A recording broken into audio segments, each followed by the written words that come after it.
we said we were going to cast a wide net, and that's exactly what we did.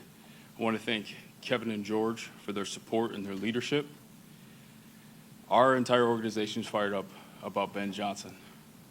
Throughout the entire process, we came away really impressed with his passion, his leadership, his football IQ, and his vision for winning football. The great thing is when you make calls to his teammates in North Carolina, staff at Boston College, Miami, and Detroit, you realize he's an even better person, father, and husband. Without further ado, I want to introduce Ben Johnson, head coach of the Chicago Bears.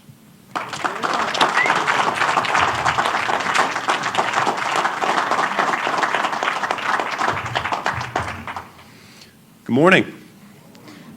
It is an honor to stand before everyone today as the head coach of the Chicago Bears.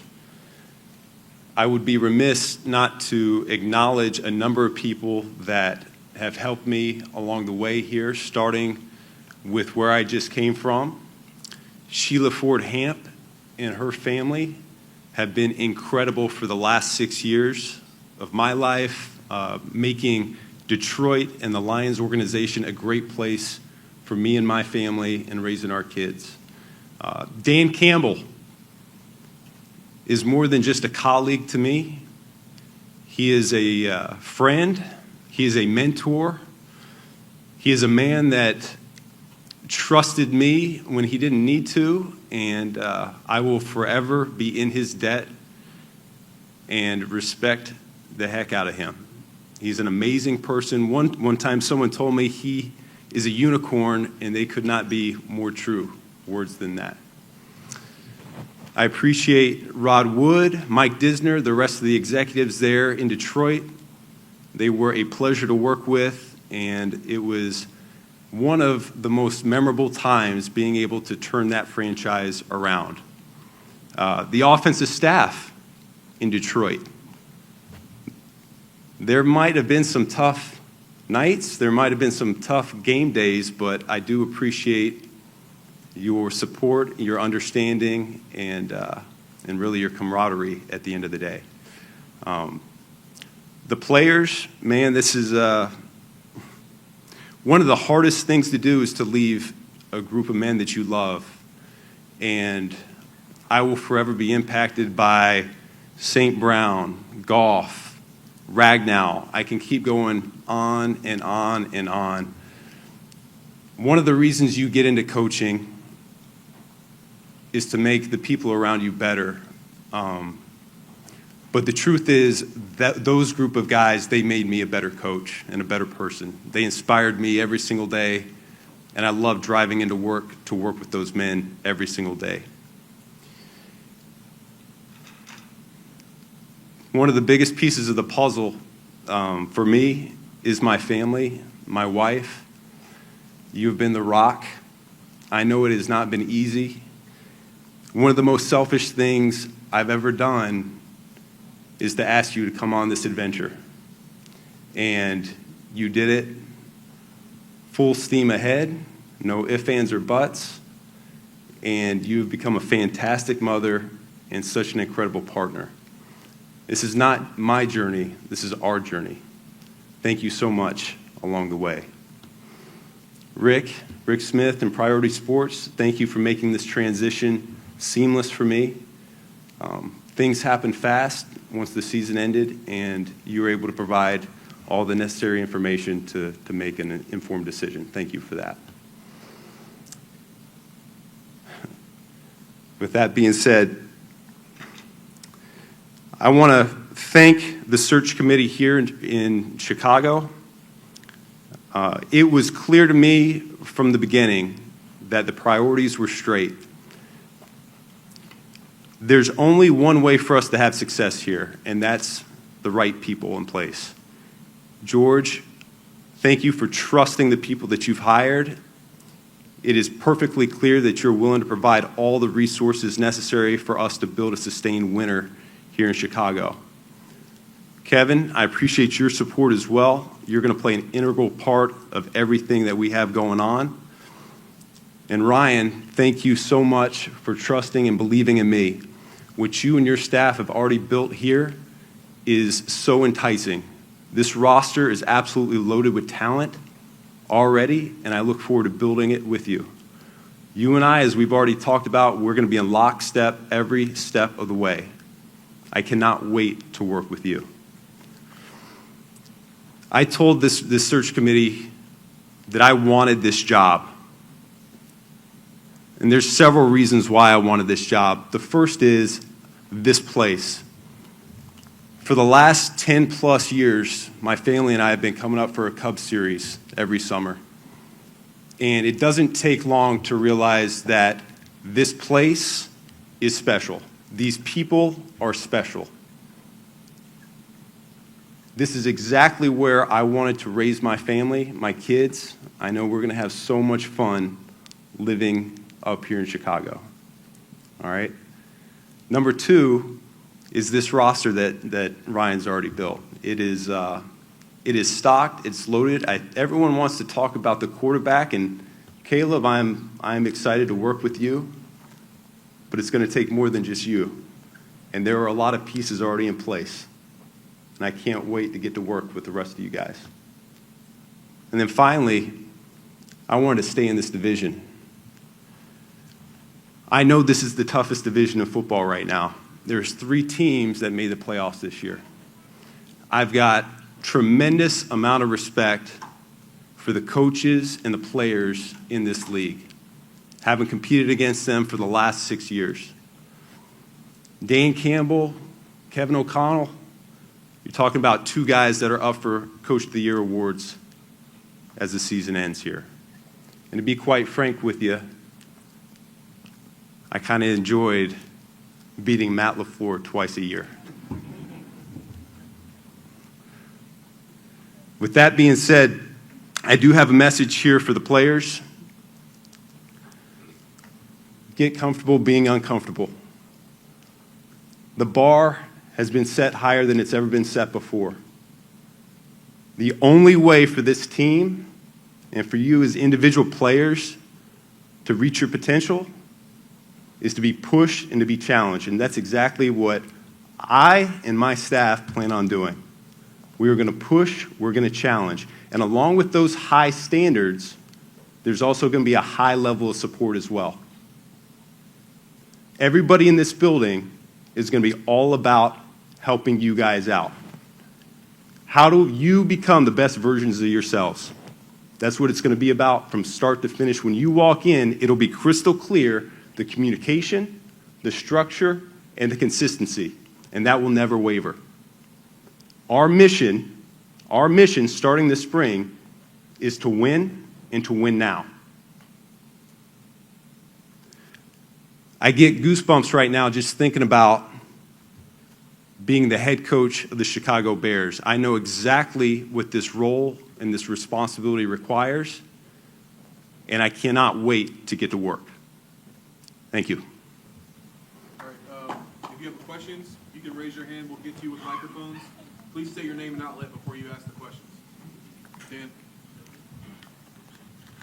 Dan. Dan Weeder from the Chicago Tribune. Welcome to Chicago. Saturday afternoon, you walked into Ford Field to coach a playoff game, and by Monday afternoon, you were agreeing to a deal here to be the coach of the Chicago Bears. Can you take us through the whirlwind of that stretch for you, and then also why it accelerated the way it did? Yeah.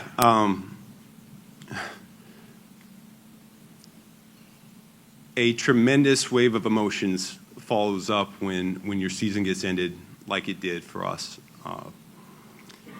I'm still reeling through some of those feelings myself right now. It's a hard thing to do when you're around a group of guys that's as committed as we were to not only winning a division title, but getting the number 1 seed in the playoffs, but following through by winning a Super Bowl and coming up short the way that we did.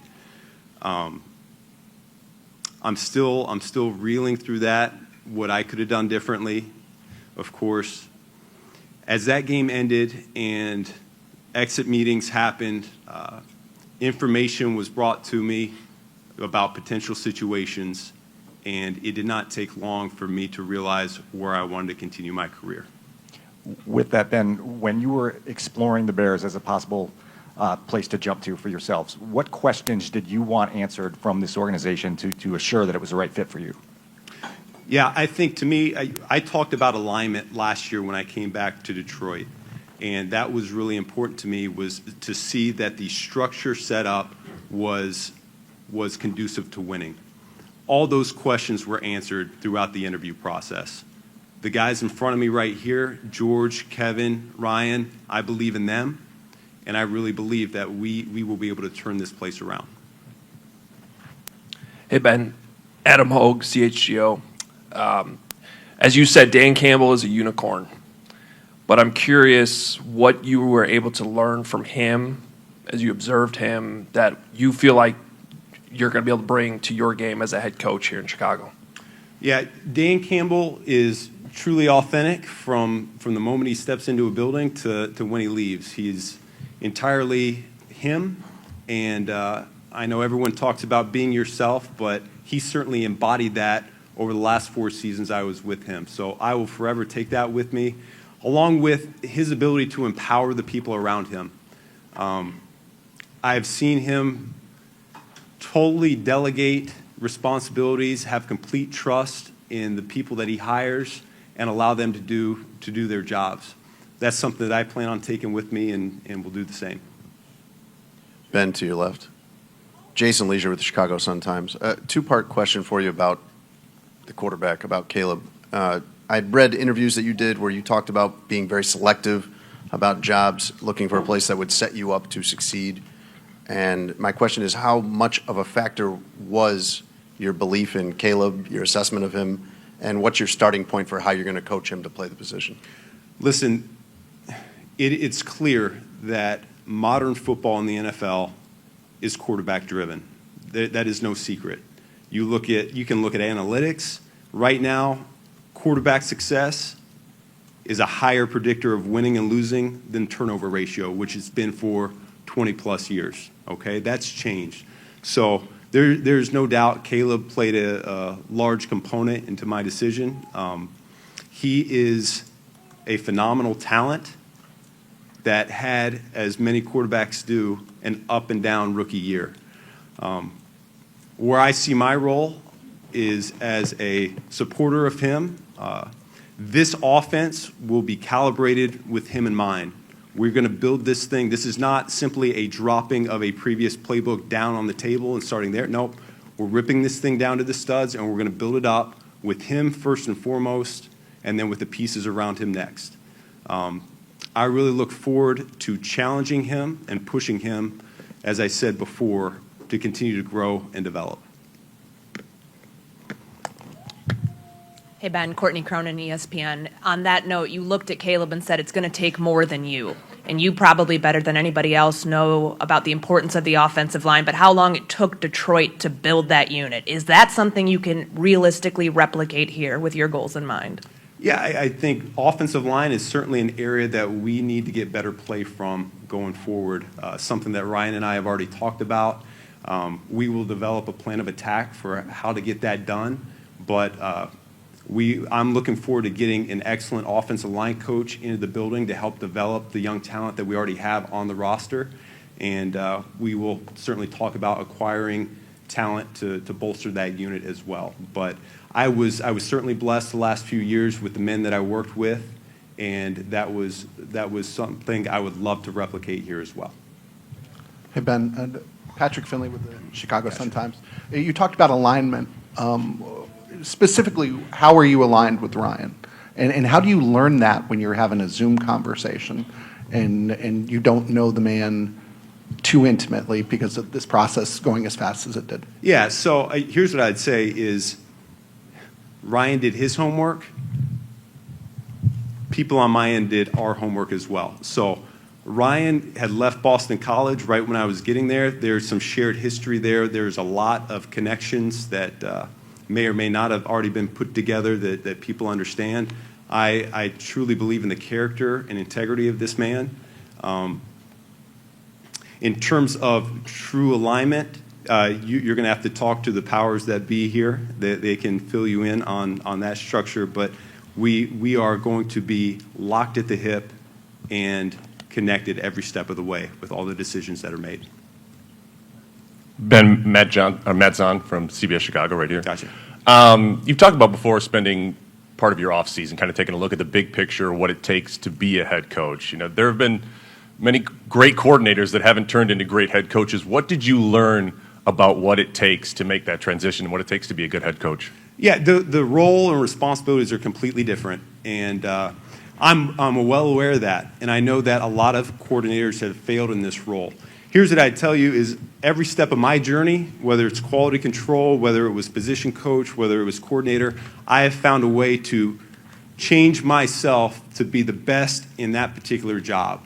And so now that the job requirements are changing and I'm no longer just coaching an offensive player or an offensive unit, this is the entire team. And the good news is this, I am a football coach, so I will be able to change and adjust accordingly. The most important thing that we do here is we establish the culture that we want in this building in the springtime. Accountability and integrity, they're going to be the cornerstones of this. Team first mentality is going to be critical for us. I already talked about the communication, the structure, the consistency. That's going to be felt by our players from day one all the way through the end of the season, okay?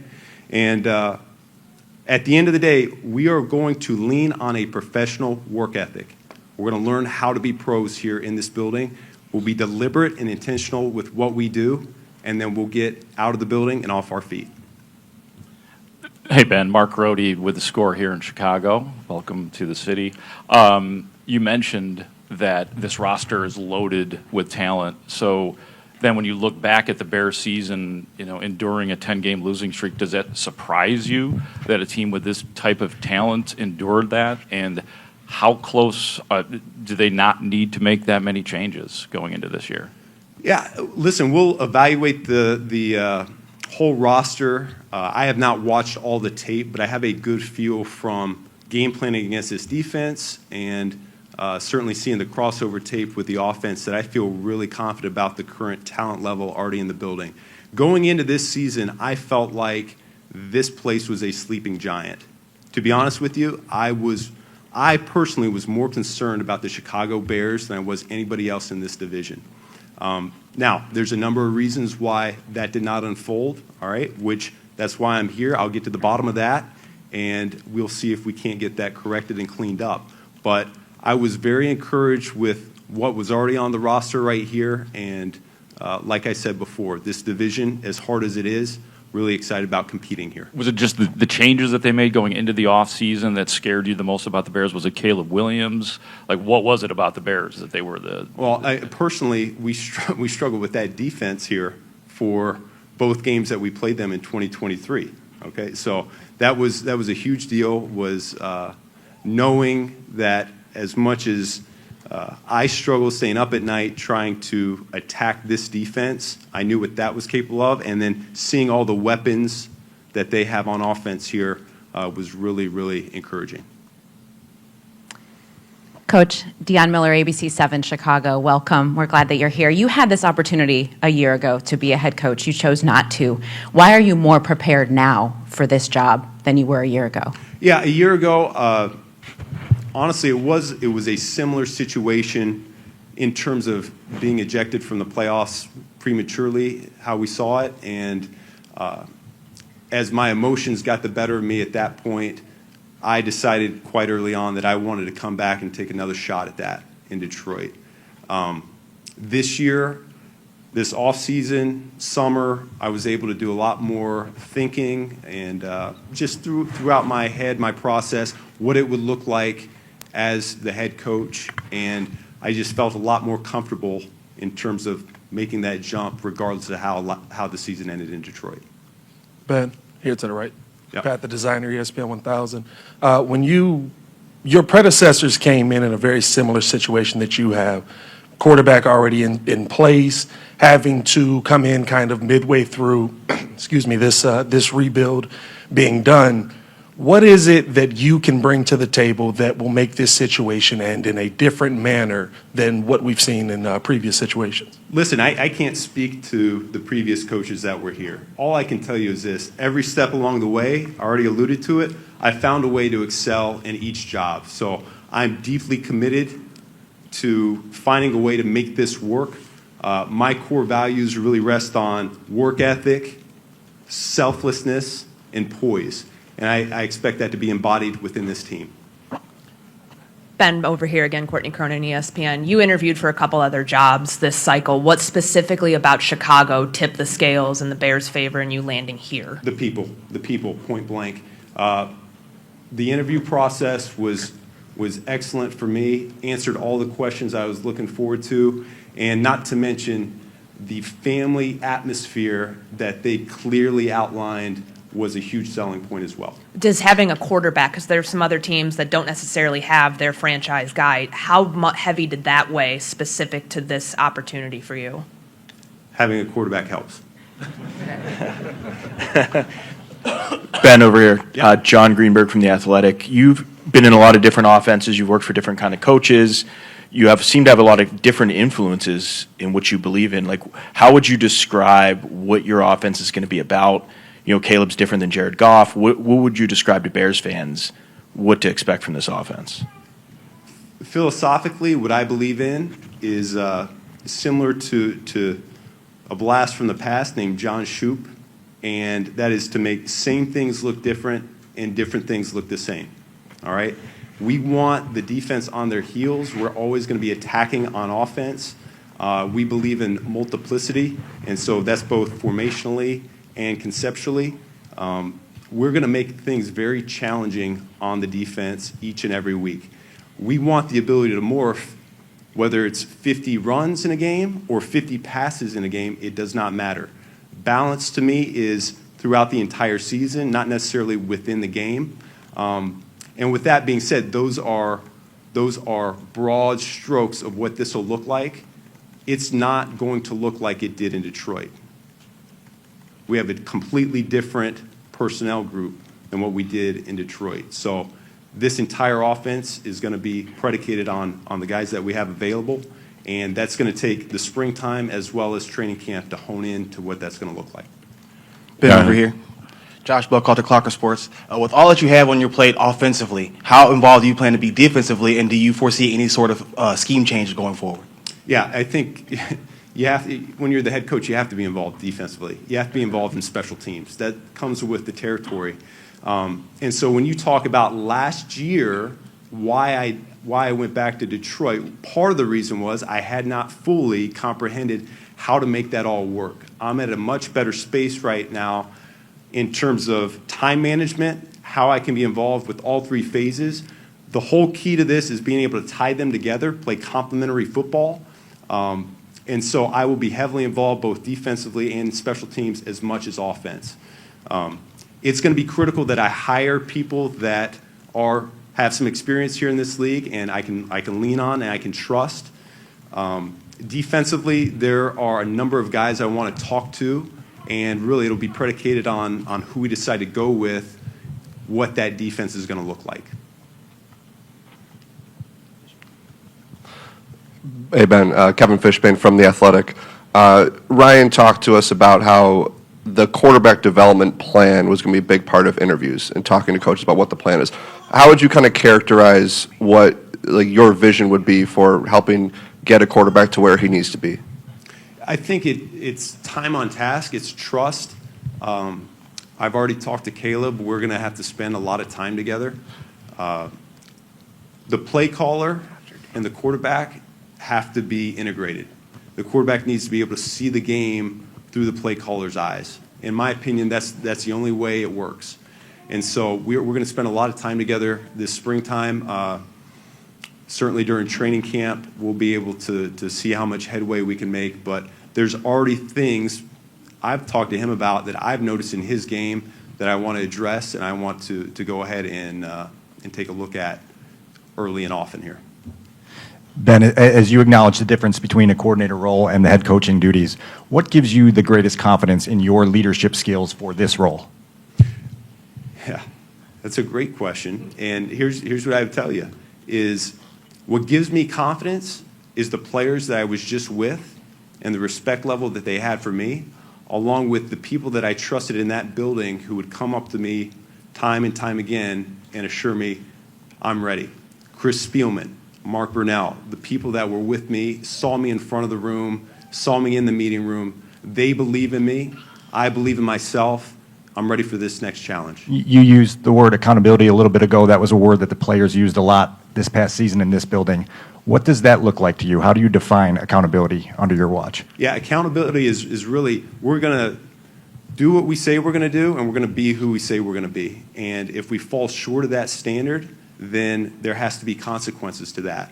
That can look a number of different ways, but we are going to get to the point when we are winning here where our veteran players are going to take over the accountability portion of it. Until we get there, though, it's going to be on us as the coaching staff to outline what it should look like, what a Chicago Bear is going to look like, what that professional work ethic is going to look like. Ben, Andy Seligman, AP. Do you plan to call plays on offense? Yes, I do. Okay. Along those lines, what characteristics then are you going to be looking for in an offensive coordinator? It's going to be critical for me to find somebody that can organize and structure and set the table, particularly early in the week. I've been around a number of guys that have called plays in the past, and I've seen the potential pitfalls that could arise as you're coaching the entire football team and you can't get to watching as much tape early in the week as you possibly could. So it's going to, the offensive coordinator position is going to have to be somebody that not only I trust, but will be extremely detail-oriented, organized, and structured to set the table, and also willing to work late nights. Ben, Pat at the Chicago Sun-Times again. When we talked to Ryan Poles a couple weeks ago, he talked about, hey, if I'm going to bring in a guy who hasn't been a head coach before, there's a value in him bringing in experience or people who have head coaching experience as assistant coaches.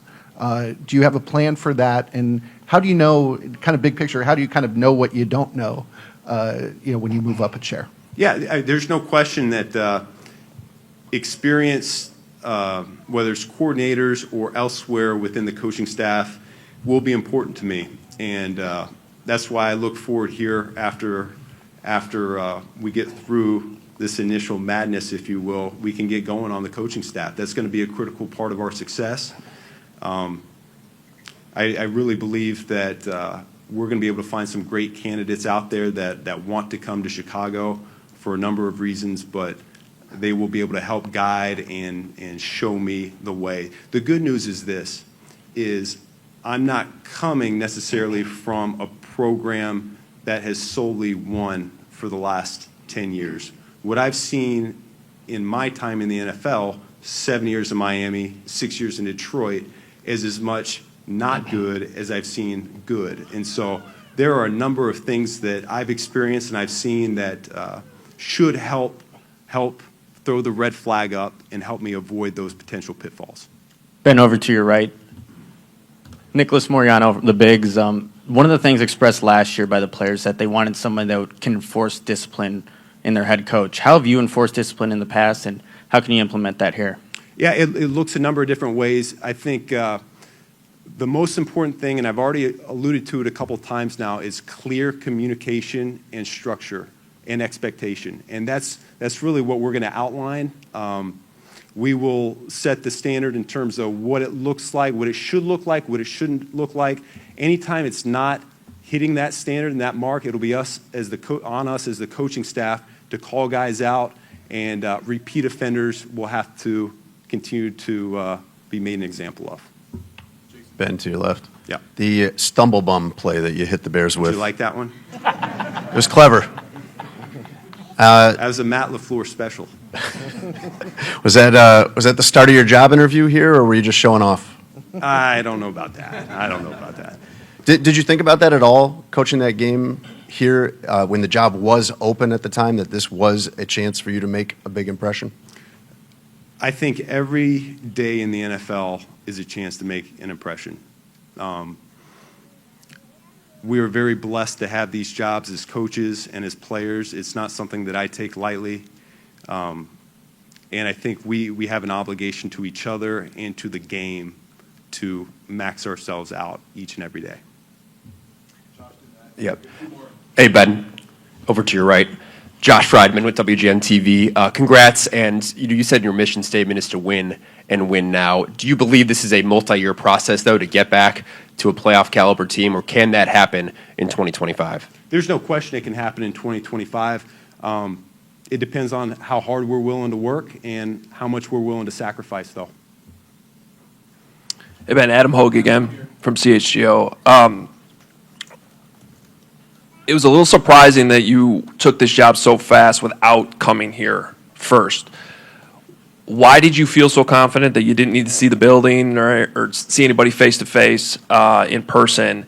And then once you got here, other than the people, because you've already spoken on that, what stood out to you the most? Yeah, the information was given to me from any interested party, what it would look like. It was very detailed. It was thorough. It did not take me long, particularly with that first interview in the back of my head. I've already been in this city. I know what this city's about. It just simply did not take me a long time to decide that this is where I wanted to be, I wanted my family to be, and these were the people I wanted to be around. Walking in this building yesterday gave me goosebumps. I don't think many people understand how set up for success this place already is. This facility is outstanding.